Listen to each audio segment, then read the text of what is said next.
2014 25,000 ദിർഹം salary വാങ്ങിയിട്ടുണ്ടായിരുന്നു ഞാൻ. അത് stop ചെയ്തിട്ടാണ് ബിസിനസ് സ്റ്റാർട്ട് ചെയ്യുന്നത്.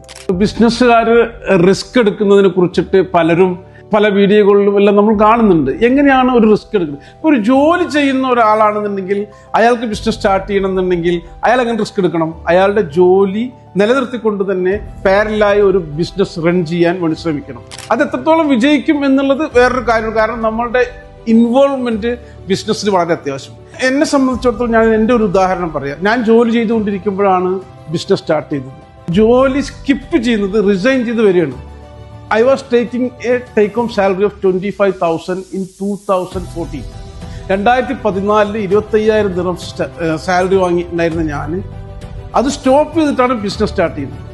ഒരു വർഷം അവിടെ തന്നെ നിന്നുകൊണ്ട് ഞാൻ ബിസിനസ് റൺ ചെയ്തു പാരലലി. പക്ഷെ അത് കംപ്ലീറ്റ്ലി ഫ്ലോപ്പായിരുന്നു. എന്നിട്ട് ഞാൻ അവിടെ നിന്ന് ഇറങ്ങി വന്ന് പിന്നെ വൺ ബൈ സ്റ്റാർട്ടായിട്ട് അള്ളാഹുവിൻ്റെ അനുഗ്രഹം കൊണ്ടും നമ്മുടെ ഭാഗ്യം കൊണ്ടും ഒരു ഇതിലേക്ക് നമ്മൾ എത്തിച്ചു, ആ ഒരു ബിസിനസ് സ്ഥാപനത്തെ. അതുപോലെ തന്നെയാണ് നിങ്ങളും ഒരു ബിസിനസ് സ്റ്റാർട്ട് ചെയ്യാൻ ആഗ്രഹിക്കുന്നുണ്ടെങ്കിൽ അതാണ് റിസ്ക് എടുക്കുക എന്ന് പറയുന്നത്. ആ റിസ്ക് കാൽക്കുലേറ്റഡ് റിസ്ക് ആയിരിക്കണം. പക്ഷെ ഇതുപോലുള്ള ജിയോ പൊളിറ്റിക്കൽ സംഭവ വികാസങ്ങളും കോവിഡ് പോലെയുള്ള സംഭവങ്ങളും വന്നു കഴിഞ്ഞാൽ അതൊക്കെ അൺഎക്സ്പെക്റ്റഡ് ആണ്. That is something different. Risk എടുക്കാൻ തയ്യാറാവുക എന്ന് പറയുന്നത് ഇങ്ങനൊരു കാര്യമാണ്. ഒരു ഉദാഹരണം ഞാൻ പറഞ്ഞതാണ്. So anybody want to start your business, think about it. This is the good time.